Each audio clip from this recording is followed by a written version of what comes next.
దేవుడి రోజు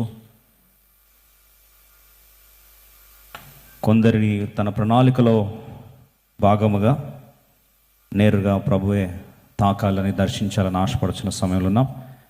కాబట్టి దేవుని వాక్యాన్ని లోతుగా కూలంకషంగా ధ్యానించడానికి 37వ కీర్తన 5-6 వచనాలు కలిసి చదువుకుందాం. నీ మార్గమును యెహోవాకు అప్పగింపుము, నీవు ఆయన నమ్ముకొనుము, ఆయన నీ కార్యము నెరవేర్చును. 6వ వచనం దగ్గర చదువుదామండి. వర్స్ 6. ఆయన వెలుగు వలె నీ నీతిని, మధ్యాహ్నము వలె నీ నిర్దోషత్వమును వెల్లడి పరచును. మనలో చాలామంది తట్టుకోలేని గాయం ఏది అంటే, మన గురించి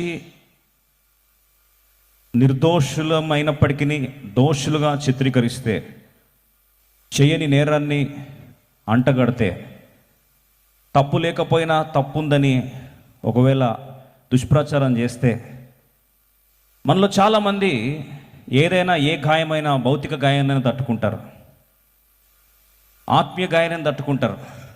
కానీ పేరు అనే ఆ 2 పదాలకు కానీ గాయము జరిగితే దాన్ని తట్టుకోవడం అంత ఈజీ కాదు.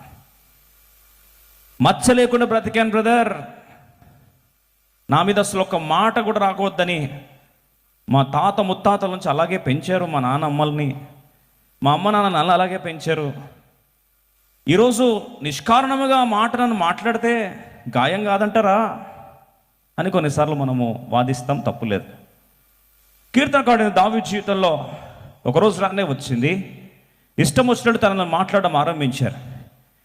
శత్రువులు కాస్త తన మీద దండయాత్ర చేయడమే కాదు, ఇష్టం వచ్చినట్లు దావీదు గురించి దుష్ప్రచారాన్ని ప్రకటించారు. ఆ దుష్ప్రచారము ఏ స్థాయికి వెళ్ళిపోయిందంటే, తన నిర్దోషత్వాన్ని తను రుజువు చేసుకోవాలని పాపం ఎంతగానో ప్రయత్నించాలని ఆశపడుతున్నాడు. కానీ దేవుడు అన్ని వైపుల ద్వారాలు మూసివేస్తూ వచ్చాడు. చివరికి నా పరిష్కారం ఏదని ఆలోచిస్తున్న సందర్భం అది. ఈరోజు ప్రియ సోదరి సోదరా, నేను నిర్దోషత్వాన్ని రుజువు చేసుకోవాలి. I have to prove my innocence, I have to prove my righteousness. నా మంచితనం ఏందో, నా నిర్దోషత్వం ఏంటో, నేను ఎలాంటి దాన్నో ఎలాంటి వాడినో రుజువు చేసుకోవాలని నేను ఎలాగైనా సరే భీష్మించుకున్నానని ఈరోజు ఆలోచిస్తున్నావా? ఈరోజు ప్రభు జ్ఞాపకం చేస్తూ ఉన్నాడు. అందరం కలిసి మళ్ళొకసారి కీర్తన 37 6వ వచనం కలిసి చదువుకుందాం. ఆయన వెలుగును వలె నీ నీతిని, మధ్యాహ్నం వలె నీ నిర్దోషత్వమును వెల్లడిపరచు.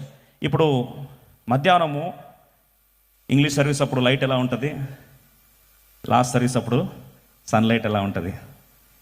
ఈ లైట్ ముందు వెళ్ళి ఒక అర్ధగంట సూర్యుని చూడడానికి ప్రయత్నించండి. దాని తర్వాత మీరు ఎవరు చూడడానికి ప్రయత్నించలేరు కూడా శాశ్వతంగా. ఎందుకు చెప్తున్న మాట అంటే, మధ్యాహ్నము ఆ యొక్క ప్రకాశం ఎలా ఉంటుందండి, వెలుగు తేజోమయమైన ప్రకాశము. మధ్యాహ్నము కాంతి ఒక్కసారి నిలబడితే దాని ముందు ఎవరు కూడా తట్టుకోలేరు. ప్రభు అంటాడు, నీ నిర్దోషత్వాన్ని ఎలా ప్రూవ్ చేస్తాను? మధ్యాహ్నము వలె నీ నిర్దోషత్వమును వెల్లడిపరచును, వెలుగు వలె నీ నీతిని ప్రకటిస్తాను. We all have this so called insecurity about name and fame. మనిషి బ్రతికేది ఈ 2 పదాల గురించి, నేమ్ అండ్ ఫేమ్. పేరు ఉండాలండి, ఆ పేరు కాస్త ప్రఖ్యాతి గాంచాలంతే. ప్రఖ్యాతి రాకపోయినా ఉన్న పేరు దెబ్బతింటే ఎవరు తట్టుకోలేరు. పైపెచ్చు ఇంట్లో ఎవరన్నా తెలిసిన వాళ్ళు ఒకవేళ అనకూడని మాట అంటే ఆ గాయం తట్టుకోవడం అంత ఈజీ కాదు. కీర్తనకారుడైన దావీదు జీవితంలో గాయాలు కాస్త తారస్థాయికి వెళ్ళిపోయాయి. ఏం చేయాలో ఆలోచించాడు. రాజుగా శక్తి ఉంది, అధికారం ఉంది, చిటికేస్తే అవతల వ్యక్తులను చిదిమేస్తారు. మరి తన మార్గం తను ఎంపిక చేసుకుని ముందుకెళ్ళాలా, ఏం చేయాలన్నప్పుడు దేవుడు తనతో మాట్లాడుతున్నప్పుడు 5వ వచనం రాశాడు. 5వ వచనం దగ్గర చూద్దాం. అద్భుతమైన మాట. నీ మార్గము యెహోవాకు అప్పగింపు. మధ్యాహ్నం తేజస్సు వలె నీవు నిర్దోషభరితంగా నువ్వు బయటకు రావాలి అంటే ఫస్ట్ మనం చేయాల్సిన పని ఏమంట? నీ మార్గములను, 5వ వచనం మొదటి లైన్లో, నీ మార్గములను యెహోవాకు అప్పగింపు. బాగా వినండి, మన మార్గములు మన చేతిలో పెట్టుకున్నంత వరకు దేవుడు ఎప్పుడు కూడా కార్యము చెయ్యడు. మనలో చాలామంది ఈరోజు నా మార్గం, నా కార్యం, నా ప్రయత్నం నేనే చేస్తాను అని కొన్నిసార్లు మనము ప్రయాసపడుతుంటా. ప్రభు అంటాడు, నువ్వు ప్రయాసపడినంత వరకు నేను స్పందించలేను. అదే కానీ నీ మార్గమును కానీ నాకు అప్పగిస్తే, టోటల్గా నాకు సరెండర్ చేస్తే, నిజముగా నన్ను నమ్ముకుంటే, అప్పుడు నేను నీ కార్యం ఏం చేస్తా, నెరవేరుస్తాను. ఉదాహరణకు ఏ ఛానల్ చూడాలని చెప్పి టీవీ రిమోట్ని ఇప్పుడు తీసుకెళ్ళి ఎవరి చేతిలో పెట్టాలి? ఉదాహరణకు మన ప్లాన్స్ అని రిమోట్ అనుకుందాం. ఈ రిమోట్ తీసుకెళ్ళి ఎవరి చేతిలో పెట్టాలండి? ఎవరి చేతిలో పెట్టాలి? దేవుని చేతిలో పెట్టాలి. ఇప్పుడు దేవుని చేతిలో పెడతాం, కానీ మనకున్న ప్రాబ్లం ఏంటంటే ఆర్డర్లు మనమే ఇస్తాం. ఆ ఛానల్ పెట్టు, ఈ ఛానల్ పెట్టు, నెక్స్ట్ నెక్స్ట్ నెక్స్ట్ 5 నిమిషాలు ఇది బాలే, నెక్స్ట్ నెక్స్ట్ నెక్స్ట్. ఇప్పుడు మరి నెక్స్ట్ నెక్స్ట్ నెక్స్ట్ అని నువ్వే చెప్తే రిమోట్ ఆయన చేతి ఎందుకు పెట్టాలా? రిమోట్ ఎవరి చేతిలో ఉన్నట్టండి? మన చేతిలో. ఎప్పుడు చేస్తాం తెలుసా అట్లా? 2 పరిస్థితులు చేస్తాం. ఒకటి, మన చిత్తం ఇంకా నెరవేర్చుకోవాలని ఆశపడినప్పుడు అప్పగిస్తాం, కానీ పాక్షికంగా అప్పగిస్తాం, కానీ చేయాలనుకున్నంత మన ప్రకారం చేయాలనుకుంటాం. రెండోది ఎప్పుడు తెలుసా అండి? ఆయన నమ్మనప్పుడు. ఆయన పెట్టే ఛానల్ కరెక్ట్గా ఉంటుంది, ఆయన తీసుకునే మార్గం కరెక్ట్గా ఉంటుంది, ఆ మార్గం నాకు మేలుకరం అవుతుందని నమ్మనప్పుడు ఏమనిపిస్తుంది అంటే, కూర్చొని ఏం చేస్తాం? నెక్స్ట్ ఇలా చేయి ప్రభా, అలా చేయి ప్రభా అని ఆర్డర్లు పాస్ చేస్తాం. కానీ బైబిల్లో రాసిన చూడండి, నీ మార్గమును యెహోవాకు, మళ్ళొకసారి చదువుదాం 5వ వచనం, నీ మార్గమును యెహోవాకు అప్పగింపుము, నీవు ఆయనను నమ్ముకొనుము. అప్పగించడమే కాదు, నమ్ముకుంటే ఆయన నీ కార్యం ఏం చేస్తాడు? నెరవేరుస్తాడు. అప్పుడు ఎలా ఉంటుందంట కార్యం?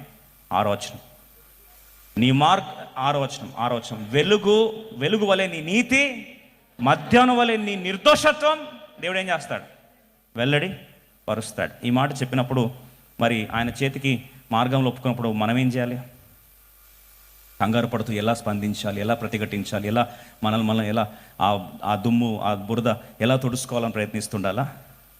బైబిల్ రాసిన మాట అదే 37వ కీర్తన, అద్భుతమైన మాట చూడండి, సింపుల్. 7వ వచనం, యెహోవా ఎదుట మౌనముగా నుండి ఆయన కొరకు కనిపెట్టుకొను. ఇప్పుడు యెహోవా ఎలా ఉండాలంట? మౌనం. ఇంగ్లీష్లో మౌనం ఏమంటారు? సైలెన్స్. ఈరోజు కొన్ని లైన్స్ చెప్తాను, జాగ్రత్త, మర్చిపోతూ. మనం మౌనంగా ఉంటే ఆయన మాట్లాడతాడంట. అర్థమవుతుందండి? మనం మౌనంగా ఉంటే ఆయన మాట్లాడతాడు. గుర్తుపెట్టుకోవడానికి, our silence is equal to God's violence.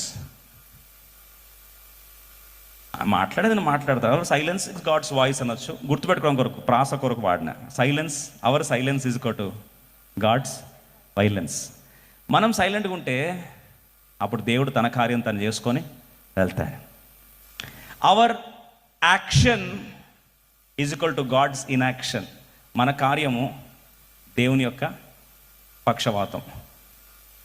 దేవుడు పక్షవాతం వస్తానకండి దయచేసి. అంటే నువ్వు కార్యం చేస్తావు అంటే దేవుడు ఏమవుతాడండి? సైలెంట్ అయిపోతాడు. పక్షవాతం ఇంకా ఏం చేయను అని. రక్షింపనేరకుండానట్లు ప్రభుహస్తము, ఆయన చెయ్యేమి చేతకాకపోలేదట. కానీ నువ్వే పోరాడితే ఆయన ఎందుకు పోరాడతాడండి? మీరు ఆలోచించి చెప్పండి. ఇక్కడ ఇప్పుడు మనకు ఎలక్ట్రిసిటీ పవర్ రన్ అవుతుంది అనుకుందాం. ఎలక్ట్రిసిటీ పవర్ రన్ అవుతున్నప్పుడు జనరేటర్ ఎవరు ఆన్ చేస్తాడా? ఎవరైనా ఆన్ చేస్తారా అండి?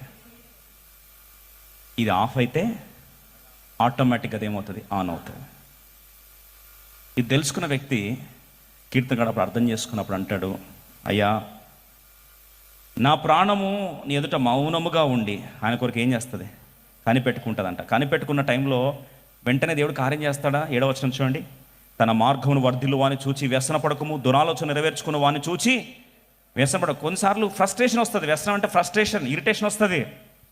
ఏం కార్యం జరగదు. నిందేసిన వాళ్ళు బాగుపడుతున్నట్టు కనిపిస్తుంది, మనమేమో నిస్సహాయులుగా సైలెన్స్ అయిపోయినట్టు కనిపిస్తుంది. మన నిశ్శబ్దము వాళ్ళకి ఎట్లా కనిపిస్తుంది అంటే చాతకంతనం కూడా భావిస్తుంది. కొంతమంది అనుకుంటారు పాపం చాతకాలేదని, అందుకొరకే వాళ్ళు ఏమైపోయారు? సైలెంట్ అయిపోయారని. తెలియదు. వాస్తవం తెలుసా? వాక్ సత్యంలో దావీదు నిశ్శబ్దం, David silence is not helplessness. దావీదు యొక్క నిశ్శబ్దము, మౌనం అనేది దావీదు చేతగానితనము కాదండి. దావీదు మౌనమవుతున్నాడంటే అక్కడ యుద్ధం ఎవరు చేస్తున్నారు? దేవుడు యుద్ధాన్ని చేయడం ఆరంభించాడు. దావీదు నిందలేసిన సౌలు యొక్క పరివారం, సౌలు యొక్క సైన్యం అంతా కూడా రాత్రికి ఏమయ్యారు? తుడిచివేయబడ్డ మాత్రమే కాదు, ఆ యొక్క నిందారోపణట దావీదు కుటుంబం, సౌలు కుటుంబం వారు, బెన్యామీను గోత్రికులు దాన్ని కంటిన్యూ చేస్తూ వెళ్ళారట. ఎంత కంటిన్యూ చేస్తూ వెళ్ళారంటే చూస్తున్నారు, ఎప్పుడెప్పుడు నిందిస్తాం అనేసరికి దావీదు జీవితంలో తన సొంత కుమారుడిని అబ్షాలోము అడ్డం తిరిగేసరికి దావీదు అక్కడ నుంచి ఏం చేస్తున్నాడండి, పారిపోయే ప్రయత్నం చేస్తున్నాడు. తను పారిపోయే ప్రయత్నం చేసి పరిగెడుతున్న టైంలో చూడండి, జనరల్గా వ్యసనము ఫ్రస్ట్రేషన్ అవుతున్నప్పుడు ఎప్పటికీ దేవుడు రియాక్ట్ అవ్వకపోయేసరికి ఫ్రస్ట్రేషన్ తర్వాత ఏమొస్తుంది తెలుసా అండి, కోపం వస్తుంది. Very simple. After frustration you'll get anger. After anger 2 రకాలు వస్తుంది. కోపం ఎక్కువ వచ్చేస్తే కంట్రోల్గా కొంతమంది ఏడుస్తారు, బర్స్ట్ అని అవుతారు. 36వ కీర్తన ఎంత బాగా రాశాడు చూడండి. కీర్తన 37వ కీర్తన 8వ వచనంలో, దుష్టుడు దురాచలను నెరవేరుతా ఉన్నాయి, వ్యసన పడతా ఉన్నాడు, వ్యసన పడొద్దని చెప్తున్నాడు. కానీ 8వ వచనం చూడండి, కోపము మానుము, ఆగ్రహము విడిచిపెట్టుము, వ్యసన పడకము, అది కీడుకే. ఇప్పుడు కోపం వచ్చేస్తూ ఉందట, అయినా సరే చెప్తున్నాడు, కోపము మానయ్య దావీదా, కోపం మాన. అంటే కోపం రావట్లేదని కాదు, కోపం వస్తుంది, ఫ్రస్ట్రేషన్ వస్తుంది. కానీ ఒకటే మాట అంటున్నాడు, నా మార్గం అంతా ఎవరికి అప్పగించా?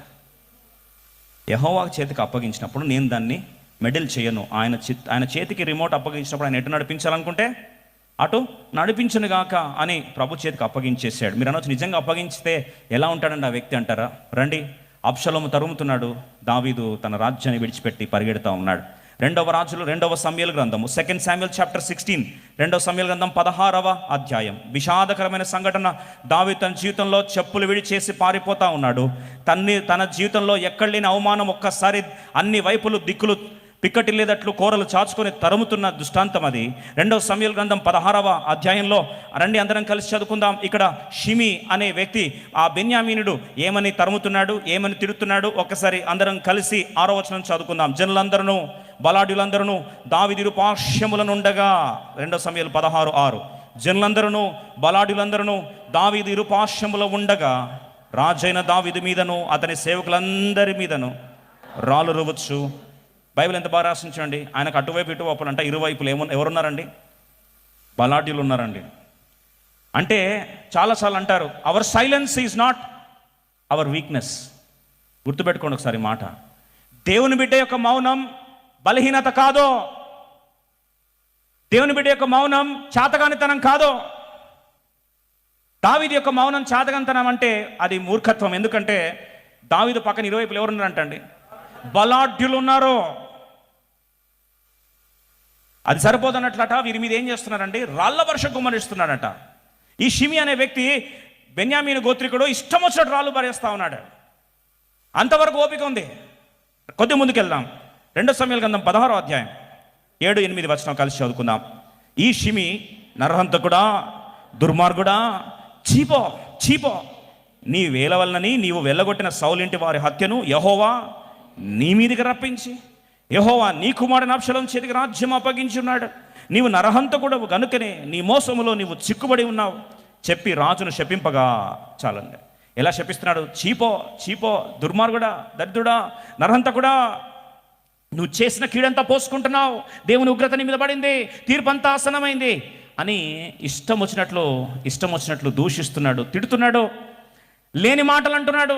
తనని, తన కుటుంబాన్ని, తన రాజ్యాన్ని, తన పరిపాలనను అన్నిటినీ ఇష్టం వచ్చినట్లు దూషిస్తున్నాడు, ఇష్టం వచ్చినట్లు నోరు పారేసుకుంటున్నాడు. అది సరిపోదన్నట్లు రాళ్ల వర్షం ఏం చేస్తున్నాడు? కురిపిస్తున్నాడు. ఈ సందర్భంలో పక్కన ఉన్న రండి అందరం కలిసి అభిషేక్ అంటున్న మాట 10వ వచనం. అందుకు 9వ వచనం, సెరూయా కుమారుడైన అభిషేక్, ఈ చచ్చిన కుక్క నా ఏళ్ళ వాడవను రాజునగు నిన్ను శపింపనేలా, నిశ్చితమైతే నేను వానిని చేరబోయి వాని తల ఛేదించి వచ్చేదను. చాలండి. అభిషేక్ అంటాడు, రాజా ఒక్కసారి ఆర్డర్ ఇవ్వు, రాజా, నేను పోయి ఏం చేస్తా, వాని తల తెగనరికి తీసుకొస్తా అని చెప్తూ వాని గురించి ఒక మాట అంటాడు. వాడు ఎవడటండి? ఉత్త కుక్క కాదు, చచ్చిన కుక్క. కుక్క అంటే చాలా పాయింట్ మిస్ అయిపోతుంది, మెయిన్ పాయింట్ మిస్ అవుతుంది. ఈ కుక్కకి అంట 2వ క్వాలిఫికేషన్ ఉంది. ఏం కుక్క అంటే అది? చచ్చిన కుక్క. మీరు అనొచ్చు, బైబిల్లో చచ్చిన కుక్క అని ఎందుకు రాశారండి అని. ఒక్కొక్క మాటలో చాలా లోతైన పరమార్థం ఉంది. బతికిన కుక్కకి చచ్చిన కుక్క డిఫరెన్స్ ఏంటి? ఏదనుకుంటే చెప్పండి, పర్లేదు. దానికేం బిలియన్స్ రాకెట్ సైన్స్ అక్కర్లేదు, సింపుల్ కామన్ సెన్స్ చాలు. బతికిన కుక్క అరుస్తుంది, చచ్చిన కుక్క కరవదు. పాయింట్ ఒక స్టెప్ బై స్టెప్ వెళ్దాం. కరవడానికి చాతకానులు కూడా ఏం చేస్తారు ఈరోజు? కరుస్తున్నారంట. అది పాయింట్ 1. నెక్స్ట్, బతికిన కుక్క మొరుగుతుంది, చచ్చిన కుక్క మొరగదు. మొరగనోళ్ళని వాళ్ళు కూడా ఏం చేస్తారు? ఇప్పుడు దావీదు మీద మొరుగుతున్నారు. మొరగకూడని వాళ్ళు కూడా ఏం చేస్తున్నారు? మొరుగుతారు. కొన్నిసార్లు లైఫ్లో అట్లే అవుతుంది. మరి నాన్న నువ్వు కూడా మొరుగుతున్నావు రా అనిపిస్తుంది లాస్ట్కి. అంటే లీస్ట్ ఎక్స్పెక్టెడ్ ప్లేస్ నుంచి కూడా ఏమొస్తుందండి? బౌ షిమీలు వస్తారు. కొన్నిసార్లు నీకు అనిపిస్తుంది, అరే నేను ఎట్లా నా బ్యాక్గ్రౌండ్ ఒక్కసారి చూపిస్తే మా అత్తకు అర్థమవుతుంది ఏం చేయందో అని. అంతవరకు ఏలుంటావు పాపం. ఇక్కడ వచ్చిన తర్వాత బౌ అని స్టార్ట్ అయింది. మనసులో అనుకుంటావు, దేవా నా పాత పురుషుడు కానీ బయటకు వస్తే అర్థమవుతుంది వీళ్ళకేంట. లోపల మళ్ళీ వాక్యం, నాయనా నీ వాక్యం మాట్లాడుతున్నాను నాయన అని మళ్ళీ మనసులో ఏం చేస్తావు? సెట్ చేసుకుంటా ఉంటాం. మొరగనోళ్ళని వారు కూడా ఏం చేస్తున్నారు? ఇక్కడ మొరుగుతున్నారు. రెండోది, చచ్చిన కుక్కకి బతికిన కుక్కకి 3వ డిఫరెన్స్ చెప్పాలా? కుక్కల గురించి కూడా ఇంత ఆలోచిస్తారేంటండి? మరి కొద్దిలో మరి అంత లోతు వద్దులేండి. ఎవరు చెప్తున్నారు? కరవడం అయిపోయింది, మొరగడం అయిపోయింది, అన్నీ అయిపోయినాయి. సరే, బ్రతికిన కుక్క పక్క నుంచి ఎట్టు వెళ్తారు, చచ్చిన కుక్క పక్క నుంచి ఎట్టు వెళ్తారు? వెళ్ళేటప్పుడు మీ పోస్చర్ ఎలా ఉంటుంది? బ్రతికిన కుక్క పక్కన ఎవరు ముక్కు మూసుకోరు. చచ్చిన కుక్క పక్కన ఏం చేస్తారండి? ముక్కు మూసుకొని అక్కడ ఊపిరి పీల్చుకోవడం కూడా మానేసి ఆ కుక్క దాటేదాకా ఏం చేస్తారు? బిగబెట్టుకుంటా. కరెక్ట్ చెప్పారు. మీరు దీనిలో నుంచి ఏం పాయింట్ తీస్తారు బ్రదర్ అంటారా? బ్రతికిన కుక్క అయితే తిరిగి చూస్తావు. చచ్చిన కుక్క వాసన వస్తే ఇది ఎప్పుడు చనిపోయింది, చనిపోయి ఎంతకాలం అయింది, ఇది హార్ట్ అటాకా, రోడ్ యాక్సిడెంటా, దీని తల్లిదండ్రులు ఎవరన్నా ఆలోచిస్తారండి? ఎవరన్నా? Do you care about all that? ముక్కు మూసుకుంటావు, దాటి వెళ్ళిపోతావు, అంతే. None of your business. అంటే ఒక మాట చెప్పాలంటే, చచ్చిన కుక్క దగ్గర ఏం చేస్తావంటే జస్ట్ ముక్కు మూసుకొని కేర్ నాట్లా వదిలేసి వెళ్ళిపోతావు. అదే బ్రతికిన కుక్క మొరుగుతే నువ్వు అంటావు, ఎందుకు మొరుగుతుంది అది? ఎవరిని చూసి మొరుగుతుంది అది? ఈ కాలంలో మొరుగుతే నా పరువు ఏం కావాలి? ఇప్పుడన్నా ఎప్పుడు వస్తుంది? కుక్క బ్రతుకున్నప్పుడు. అంటే పట్టించుకోవడానికి యోగ్యత లేని వాళ్ళు కూడా కొన్నిసార్లు ఏం చేస్తారు? మొరుగుతారండి. ఇప్పుడు దావీదుకి ఇంత మ్యాటర్ని అభిషేక్ ఒక మాట అన్నాడు, చచ్చిన కుక్క అని. మరి ఇప్పుడు దావీదు ఏం చేయాలి? ఇన్ని క్వాలిఫికేషన్స్ ఉన్న షిమికి దావీదు ఎలా రియాక్ట్ అవ్వాలి? నా ప్రాణమా ఊరుకో నా ప్రాణమా అని పాట పాడుకున్నాడు దావీదు. ఊరుకో నా ప్రాణమా అంటే మా అవతల వైపు రాళ్ళ వర్షం కురుస్తానంటే కోపపడకు నా ప్రాణమా. నెక్స్ట్ పాట కూడా రాసుకున్నాడు, ఊరుకో నా ప్రాణమా, కోపపడకు నా ప్రాణమా. ప్రభా కోపం వచ్చేస్తుంది ప్రభా అంటే, నువ్వు నన్ను నమ్మితే నీ మార్గం నాకు అప్పగించి ఏం చేయాలా? నిశ్చింతగా ఉండను. అప్పగించేశాడు. ప్రభుకు స్తోత్రం. ఎందుకు చెప్తున్నా ఈ మాట అంటే, ఇష్టం వచ్చినట్లు మొరిగిన ఆ షిమి విషయంలో ఒక మాట అంటాడు చూడండి. 2 సమూయేలు గ్రంథము 16వ అధ్యాయము 10వ వచనం. అందుకు రాజు, సెరియా కుమారులారా మీకును నాకును ఏమి పొందు? అంటే మీరు ఆలోచించినట్లు నేను ఆలోచించను. వానిని శపింపనీయుడి. శపిస్తాడా? శపించను. దావీదును శపింపమని యెహోవా వానికి సెలవీయగా నీవీలాగును ఎందుకు చేయుచున్నావని ఆక్షేపణ చేయగలవాడు. అరే శపించేది వాడు కాదు, శపించమని ఎవరు అనుమతించారు? దేవుడు అనుమతించాడు. బాగా పాయింట్ ఆలోచించండి. మీరు అనొచ్చు, అయ్యో దేవుడే శపించమంటే ఎట్లా అండి అంటారా? కానీ ఆలోచించండి పాయింట్. నెక్స్ట్ పాయింట్ చెప్తున్నాడు. దేవుడు శపించమని ఎందుకు అన్నాడు? శపించమని ఎందుకు అన్నాడు? అందరం కలిసి 11వ వచనం చదువుదాం. అభిషేక్తోను తన సేవకులందరితోనూ పలికిందేమనగా, నా కడుపున పుట్టిన నా కుమారుడే నా ప్రాణము తీయుచుండగా ఈ బెన్యామీనుడు ఈ ప్రకారం చేయట ఏమి ఆశ్చర్యం? వాని జోలి మానుడు యెహోవా వానికి సెలవిచ్చున్నాడు కనుక వానిని శపింపనీయుడు అంటాడు. నా మేజర్ ప్రాబ్లము వీడు కాదు. ఎవరు? మొరిగే చచ్చిన కుక్క కాదు. నా మేజర్ ప్రాబ్లం ఎవరు? అభిషేక్, నా కుమారుడు. ఫస్ట్ ఇది సెట్ చేసుకోవాలి నేను. నా ఈ ప్రాబ్లం మేజర్ క్రైసిస్లో ఉన్నా, ఇది నా ఫోకస్ అని చెప్పి దాన్ని పట్టించుకోవడం కూడా మానేసి తన ఫోకస్ పెడుతూ ఇంకొక మాట అంటాడు, అద్భుతమైన మాట. ఏమంటాడంటే, యెహోవా వాడు శపించమని యెహోవానికి ఏమి ఇచ్చాడు? సెలవిచ్చాడు. God gave him permission. మీరు అనొచ్చు, మరి దేవుడు ఎందుకు పర్మిషన్ ఇచ్చాడు? దాని తర్వాత వచ్చి అందరం కలిసి చదువుదాం. అందరం కలిసి చదువుకుందాం. 12వ వచనం. యెహోవా నా శ్రమను లక్ష్య పెట్టునేమో, వాడు పలికిన శాపనమునకు బదులుగా యెహోవా నాకు మేలు చేయనేమో. అద్భుతమైన మాట. దావీదు యొక్క ధైర్యం ఏంటంటే దేవుడు అనుమతించాడు. ఎందుకంటే వాడు ఎంత శపిస్తే, మంచి ఫార్ములా పాయింట్, వాడు ఎంత శపిస్తే నాకు అంత మేలు అవుతుందంట. హయ్యర్ ద శాపనాలు, వెరీ గుడ్, హయ్యర్ ద మేలు. తెలుగు చెప్తారా? ఎంత ఎక్కువ శపిస్తే అంత ఎక్కువ మేలు. కాబట్టి ఎక్కువ మేలు రావాలంటే ఇప్పుడు అబ్బా గ్రేట్ అండి, చాలా గొప్ప. ఎక్కువ మేలు రావాలంటే శాపం కూడా ఎట్లుండాలా? అట్లా పొడుచుకొని ఇట్లా గుండె చీరుకొని బయటకు రావాలి. అప్పుడు బ్లెస్సింగ్ కూడా ఎట్లా వస్తుంది? మేలు కూడా ఎట్లా వస్తుంది? Higher the intensity of the wound, higher the power of the blessing. ఇది తెలుసుకుంటే ఎవరైనా గాయపరిస్తే హ్యాపీగా లోపలికి వెళ్ళి ఏమంటారు? ఎంత గాయపరిస్తే అంత గాడ్ బ్లెస్ యూ చెప్పాలి. కొద్ది గాయపరిస్తే ఏం చెప్పాలి? కొద్ది గాడ్ బ్లెస్ యూ. ఎక్కువ గాయపరిస్తే త్వరగా చెప్పాలి, ఎక్కువ గాడ్ బ్లెస్ యూ. పిచ్చి పిచ్చిగా గుండె కోత గాయపరిస్తే బాగా కరెక్ట్ చెప్పారు, పిచ్చి పిచ్చిగా గాడ్ బ్లెస్ యూ చెప్పాలా? ఎందుకంటే వాళ్ళ గాయాలే మనకేమవుతాయి? ఆశీర్వాదం. ఎంతమంది నమ్ముతున్నారు ఈ మాట? దావీదుని ఎంత శపిస్తే దావీదు ఆ రేంజ్లో, that was the last shame that David went through.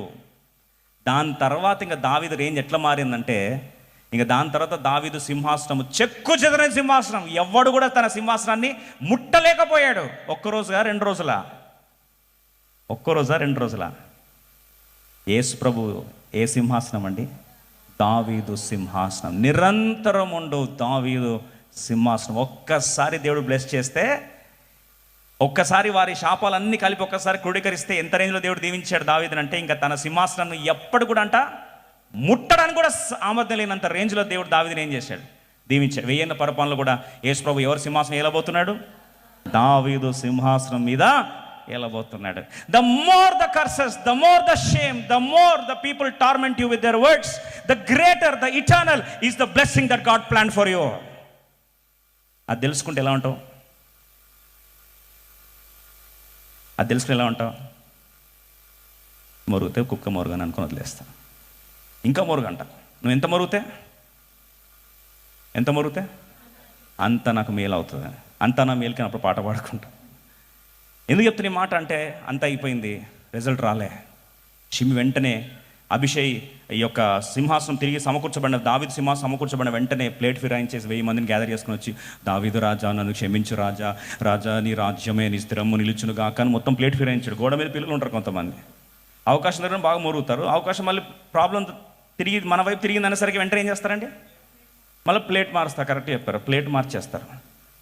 Plate మార్చేసి అయ్యా దావీదు క్షమించాడు. క్షమించలేదు కాదు, డేవిడ్ హ్యాస్ ఫర్గివెన్ హిమ్. కానీ పాము కాటేస్తుందని తెలిసినప్పుడు పామును క్షమించాడు, కానీ ఆ పాముని తీసి సంకలో పెట్టుకోలే. అర్థమైన వాళ్ళకి అర్థమైనంత. మరణిస్తున్నప్పుడు సొలొమోన్ చెప్పాడు, my dear son Solomon, yes my dad. షిమి ఏం చేశాడు తెలుసు కదా? అంతా తెలుసు. ప్రశాంతంగా మన బోనియాక అంతే, ఎక్కువ చెప్పలేదండి. కన్ని సైగలు అర్థమైపోయింది. తండ్రి కొడుకుల సంభాషణ.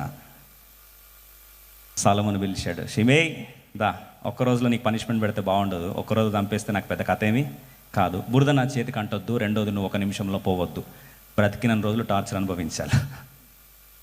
2 రూల్స్ పెట్టాడు. నెంబర్ 1, యెరూషలేం దాటి నువ్వు పోవద్దు. ఏం దాటిపోవద్దు? యెరూషలేం దాటి వెళ్ళొద్దు. నెంబర్ 2, కిద్రోను వాగు దాటి వెళ్ళొద్దు. మనుడు పాపం చాలా తెలియపరుడు. బ్రతికిన రోజులు యెరూషలేము, అక్కడే కిద్రోను లోపలే. పొరపాటున కిద్రోను పోతే రివర్స్ గేర్ వేసుకొని మళ్ళీ వెనకలికి వెళ్ళిపోవాలి. ఎవరు గుర్తొస్తారు? సొలొమోను జీవన్ గుర్తొస్తారు. తప్పు చేస్తే ఒట్టేసి చెప్పించుకున్నాడు కాబట్టి ఆ ఒట్టే తనను పట్టేస్తుందని చెప్పి తెలుసు కాబట్టి నమ్మకంగా ఉండాలని ట్రై చేస్తున్నాడు. అరెస్ట్ అయిపోయినట్టు అయిపోయింది, జీవితం అంతా జైల్లో పెట్టినట్టు అయిపోయింది. ఎవరిది? షిమి. మొరిగే నోరు, తిరిగే కాళ్ళు, fill in the blanks with suitable words. మొరిగే నోరు, తిరిగే కాళ్ళు. తెలీదండి మీకు? మొరిగే నోరు, తిరిగే కాళ్ళు ఎప్పుడు ఒక దగ్గర ఉండవు. అట్లాంటి వ్యక్తికి ఆ పనిష్మెంట్ ఇస్తే అది భయంకరమైన శిక్ష. సొలొమోను చేసిన పనిష్మెంట్ ఏది?